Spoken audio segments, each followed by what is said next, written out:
Harrison Ford has played some of the most iconic male heroes ever to appear on film. The cultural impact of his filmography is so massive that it's hard to overstate. An entire generation of young boys learned to idealize his cinematic performance of masculinity. These films provided an education of sorts into what it meant to be a man. Han Solo, Indiana Jones, and Rick Deckard have a lot in common. They're lovable rogues who chart their own path and take what they want.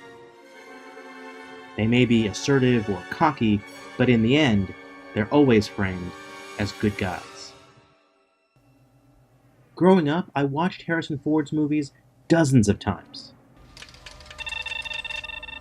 But going back and watching them again as an adult, I'm struck by something else they have in common.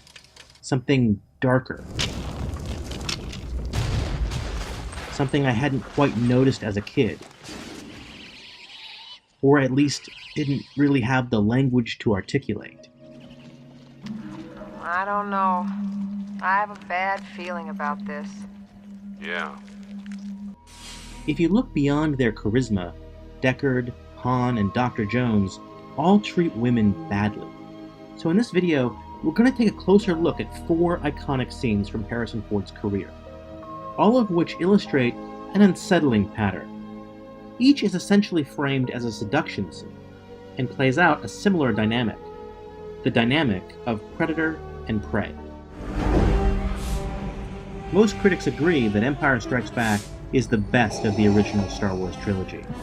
The film takes a darker tone and focuses more on its character development, fleshing out the relationship between Han Solo and Princess Leia. Now keep in mind that Han and Leia have had no romantic relationship up until this point. In fact, their interactions have been tense, to say the least. Let go. Shh. Let go, please. Don't get excited. Captain, being held by you isn't quite enough to get me excited. Sorry, sweetheart. I haven't got time for anything else. I'd like to focus on one scene in particular, a scene that's often cited as one of the most romantic in cinematic history. Let's count the number of times that Princess Leia, directly or indirectly, indicates that she's not interested in Han's advances.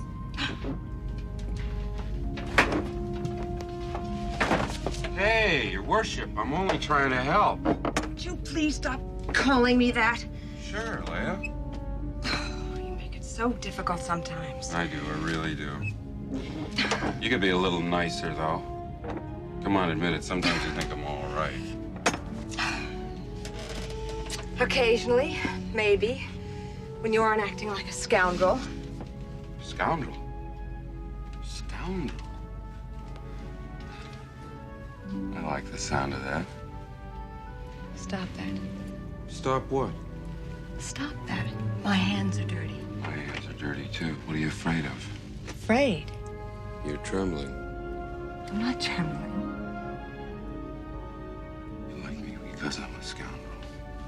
There aren't enough scoundrels in your life. I happen to like nice men. Nice man. Very nice. Sir, I've isolated the reverse power flux coupling. In addition to its function in advancing the plot, this scene is sending us a whole bunch of messages about masculinity, about men, and about romance with women. The scene only lasts about a minute and a half, during which time she rebuffs his advances 8 different times with both verbal and nonverbal communication, and he ignores and disregards her each time. Some will of course object to this reading of the scene. They'll point out that as viewers we're supposed to infer that Leia, despite her repeated objections, secretly really wants it, and that therefore it's okay for Han to disregard her words. I have no doubt that that is how the scene is meant to be understood, and therein lies the problem. The troubling implication here is that when women say no, they don't really mean it. That when women say no, it's just part of some courtship game where good girls play hard to get, and that men are therefore justified in continuing to pressure them until they finally give in. In perhaps his second most famous movie role, Harrison Ford's character continues the same predatory behavior. Indiana Jones not only refuses to listen to women when they say no, he also uses force to get what he wants. I'm allowing you to tag along. So why don't you give your mouth a rest? Okay, doll? What do you mean, tag along? Ever since you got into my club, you haven't been able to take your eyes off me. Oh, yeah? At the end of Indiana Jones and the Temple of Doom, leading Lady Willie Scott has clearly had enough of Indy's antics, which have put her life in danger at least a dozen times over the course of the film. So when he suggests she accompany him on another adventure, Willie rebuffs him in no uncertain terms. It's a long way to Delhi. No thanks. No more adventures with you, Dr. Jones. Sweetheart, after all the fun we've had together. If you think I'm going to Delhi with you or any place else after all the trouble you've gotten me into, think again, Buster. I'm going up to Missouri where they never feed you snakes before ripping your heart out and lowering you into hot pits. This is not my idea of a swell time. She makes it clear that she's not interested and she walks away. But Indy doesn't listen. Excuse me, sir. I need a guide to Delhi. If you could show me the way. He forcibly prevents her from leaving, pulls her back to him, and kisses her. It's important to note here that Willie is written to have a positive response to Indy's aggressive behavior. Her reaction reinforces the myth that women secretly want it, even and especially when they explicitly say no. The scene also contains another regressive message, one about women's anger, but we'll get back to that in a moment. Let's skip ahead to a scene in Indiana Jones and the Last Crusade. Just like in Temple of Doom, Indy and Elsa have not had a romantic relationship up until this point. Knock it off. You're not mad. No? No. You like the way I do things. It's lucky I don't do things the same way. You'd still be standing at the Venice Pier. What do you think is going on here? Since I met you, I've nearly been incinerated, drowned, shot at, and chopped into fish bait. We're caught in the middle of something sinister here. My guess is Dad found out more than he was looking for. And until I'm sure, I'm gonna continue to do things the way I think they should be done. How dare you kiss me? And here's where the narrative begins to reinforce more of those dangerous ideas about courtship. If that had been the end of it, it could have served as a lesson in what men should not do. Alas, Elsa is written to reaffirm the same dangerous myths that we've been talking about in all the scenes so far. Leave me alone. I don't like fast women. And I hate arrogant men. The idea that women secretly want men to force themselves on them. These two scenes are played as humorous, but both still reinforce another pernicious idea. The idea that women's anger isn't real, that women's anger is instead an invitation to men to continue their advances.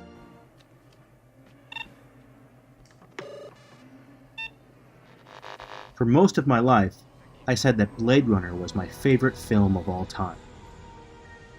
I don't say that anymore. Ridley Scott's 1982 masterpiece includes perhaps the most disturbing of Harrison Ford's so-called romance scenes. The film frames a violent sexual assault committed by its protagonist as a form of seduction. First, a little context. Rick Deckard has just informed Rachel that her memories are fake and that she's not a human being as she previously believed, but a machine. Keep in mind that it's Deckard's job to kill androids like Rachel. Deckard is drunk, and Rachel is distraught.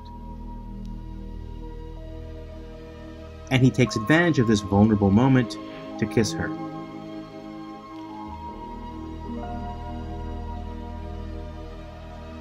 When she doesn't respond to his advances, he moves in again. She backs away, gets up, grabs her coat, and quickly heads for the door. But like all the scenes we've looked at so far, our hero refuses to take no for an answer. Here's where it crosses the line into sexual assault. Deckard responds to rejection by getting angry and turning violent. He punches the door closed, grabs her, shoves her against the window, pins her there, and then forces a kiss on her as tender music starts playing to indicate to the audience that we are now supposed to find all of this seductive. The implicit threat of violence weighs on everything in this scene. You kiss me. The scene includes many of the same dangerous messages we saw in previous examples. Again, we see the myth that women secretly want it, and again, the myth that women will respond positively to male aggression. It's all here. But there's something else going on as well. We see Deckard employing the tactics of a serial abuser. To understand what I mean, let's rewind and watch part of that scene again. While pinning Rachel against the window, Deckard orders her to kiss him. You kiss me. When she tries to protest, he doesn't listen. I can't rely on... Say kiss me. And commands her to ask for it. Kiss me. Just so we're all clear on what's happening here, Deckard is forcing Rachel to give him consent under the threat of violence after physically attacking her and trapping her in his apartment. I want you. I want you. I want you. What Deckard is doing is shifting the blame and the culpability for this assault away from himself and onto Rachel. He's forcing her to make the assault her fault. He's forcing her to literally ask for it. This is a particularly insidious form of emotional manipulation that's commonly used by men who commit domestic violence. Blade Runner is about a man in crisis, a man uncertain about his job, his place in the world, and his own humanity. But instead of facing that internal struggle, Deckard reasserts his own power by exerting power over women, especially Rachel. In many ways, Harrison Ford represents the paragon of all-American Hollywood manhood. Throughout the 80s and 90s, he was an almost unparalleled cinematic role model.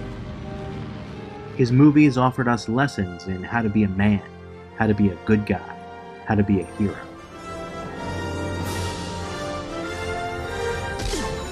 But they also taught us that aggressive sexual behavior is something that women admire and that young men and boys should emulate.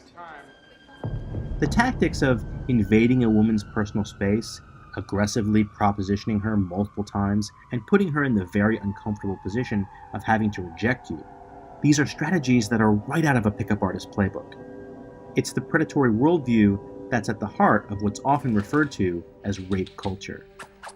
Films that confuse coercion or abuse for seduction are, of course, not limited to just Harrison Ford's filmography. Don't move. The conventions of predatory manhood are part of a long-running Hollywood tradition in popular movies, television shows, and music.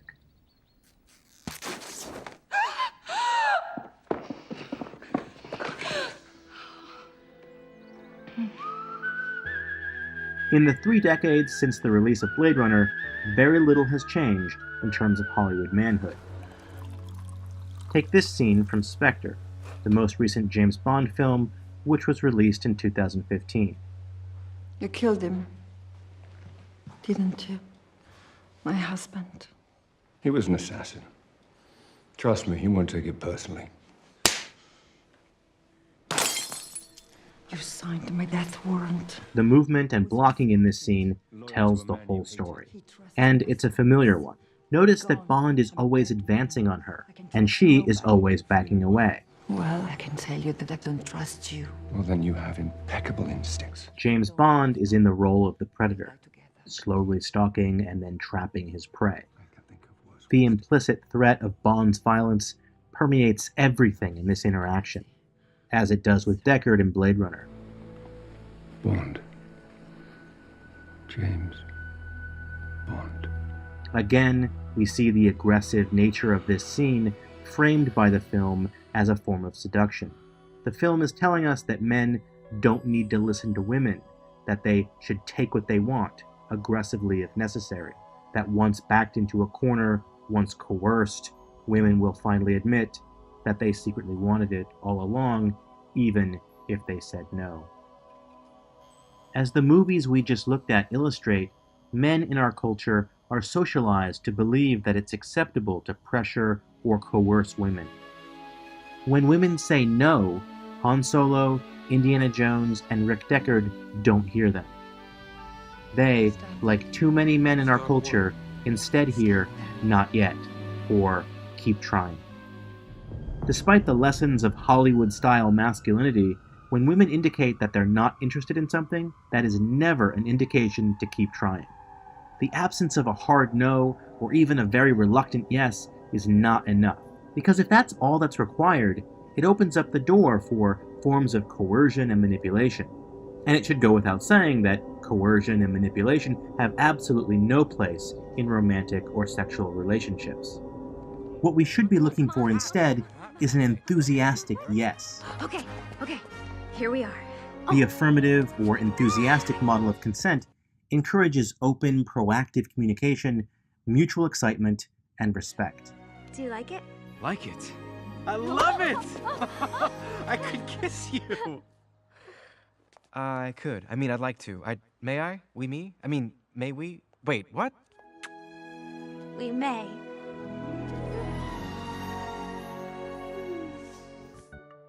If you'd like to see more videos related to media and manhood, you can help fund the Pop Culture Detective Agency over on our Patreon page.